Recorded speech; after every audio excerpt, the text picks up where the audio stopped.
तो बेटा, नई क्लास में आपका एक बार फिर स्वागत है। इससे पिछली क्लास में हमने नया चैप्टर शुरू किया था, चैप्टर 8 ओलंपिक आंदोलन, जिसमें हमने चर्चा की थी प्राचीन ओलंपिक के बारे में। उसमें हमने सारी डिटेल्स कर ली थी, कब शुरू हुआ, एक बार रिवाइज कर लेते हैं। 776 ईस्वी में ये स्टार्ट हुआ था। ये बंद कब हुआ? 393 ईस्वी पूर्व में ये बंद हो गया था, क्योंकि खेलों की जगह लड़ाई झगड़े खून खराबा आपसी हो गया था, तो उसके बाद ये बंद करना पड़ा था। इसके उद्देश्य थे, इसके नियम थे, वो हमने कर ली थी। तो इसमें जो एक नंबर के इम्पोर्टेंट क्वेश्चन थे, कब प्रारंभ हुआ और कब बंद हुआ, ये हो गए थे। तो अब इसको जैसे हमने बताया था कि दो भागों में बांटा गया है, प्राचीन और आधुनिक ओलंपिक। तो प्राचीन ओलंपिक के बारे में हमने डिस्कस कर लिया था। आज करते हैं हम आधुनिक ओलंपिक खेलों के बारे में आप क्या जानते हैं, विस्तार पूर्वक वर्णन कीजिए। ये आपका क्वेश्चन आता है, जो कि काफ़ी इम्पोर्टेंट है। लगभग 90% एग्ज़ाम में आने की उम्मीद होती है। तो बेटा, जो आधुनिक ओलंपिक थे, ये स्टार्ट हुए थे 6 अप्रैल 1896 और यूनान के एथेंस शहर से ये स्टार्ट हुए थे। इनका श्रेय जाता है यूनान के पुरातत्व वैज्ञानिकों को, जिनके नाम हैं डी कोबर्टिन और बैरन पियरे। ये जो पुरातात्विक वैज्ञानिक थे यूनान के ही, इनको श्रेय जाता है। जो प्राचीन ओलंपिक थे वो ख़त्म हो गए थे। जो आधुनिक ओलंपिक स्टार्ट हुए तो 1829 में फ्रांस और जर्मन के जो ये वैज्ञानिक थे, इन्होंने ओलंपिया शहर में खुदाई प्रारंभ कर दी। अनेक वर्षों की कठिन मेहनत से 4 अक्टूबर 1875 को ओलंपिया शहर के मंदिर व स्टेडियम के अवशेष प्राप्त हुए। यानी वहाँ खुदाई की गई, क्योंकि बहुत साल पहले की बात थी, तो वहाँ पे इस चीज़ के अवशेष मिले कि यहाँ पर पहले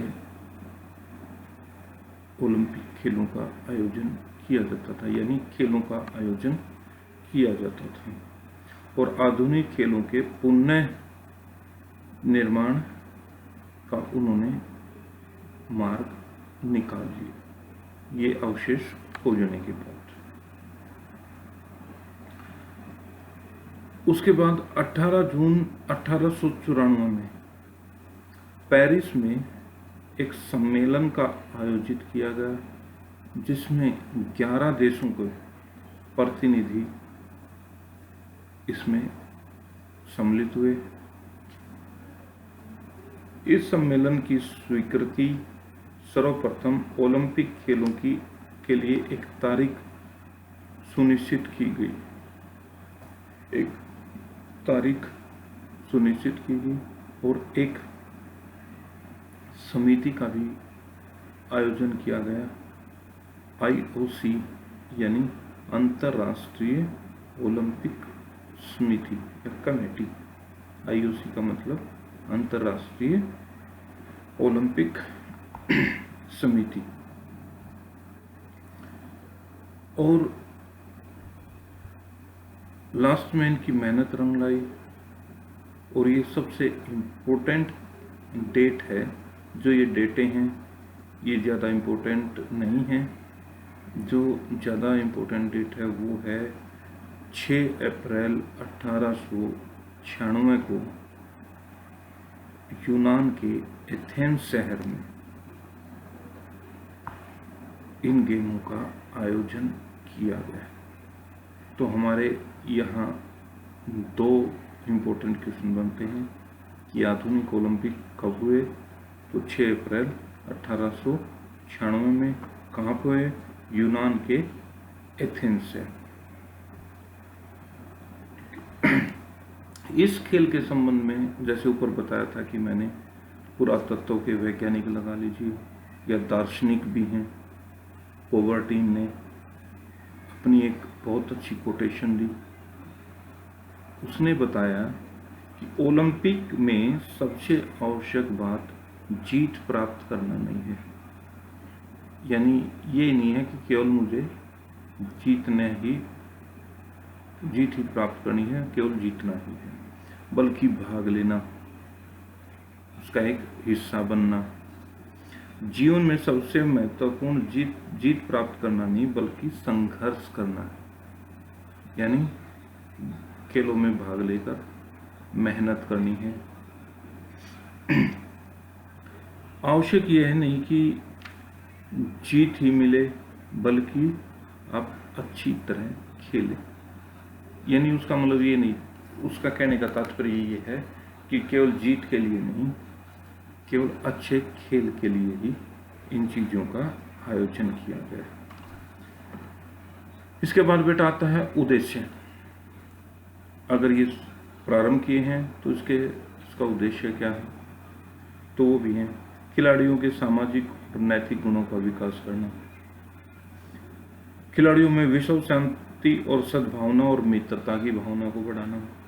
अगर एक दूसरे देश से खिलाड़ी आते हैं तो आपसी भाईचारा भी होता है, दोस्ती भी होती है, तो एक सहयोग भी होगा एक दूसरे का, और मैत्रिक भाव भी उत्पन्न होंगे। युवाओं को खेल के लिए प्रेरित करना और व्यक्तित्व का विकास करना, ये भी एक उद्देश्य था। सबसे मेन था जाति, रंग, धर्म, नस्ल आदि का भेदभाव न हो, क्योंकि ये हमारे समाज में बहुत पुराने समय से ये चीज़ें काफ़ी देखने में आई हैं कि हमें जाति, धर्म, रंग आदि के आधार पर बांटा जाता है। तो इसमें ये भी हो, क्योंकि कोई भी इसमें भाग ले सकता है, उसका जाति, धर्म, लिंग आदि के कोई भी इसमें भेदभाव नहीं है। खिलाड़ियों को अच्छी आदतों का निर्माण करना और खिलाड़ियों के शारीरिक एवं चारित्रिक का भी विकास करना, यानी शरीर और चरित्र का भी विकास करना, इसके मुख्य उद्देश्य हैं। अब नियम क्या थे कि वे किस तरह नियम हैं, कौन कौन इसमें भाग ले सकता है, किस तरह से भाग ले सकता है। सन 1908 में लंदन में जो आधुनिक ओलंपिक हैं उसमें नियम बनाए गए थे कुछ, वो इस प्रकार हैं।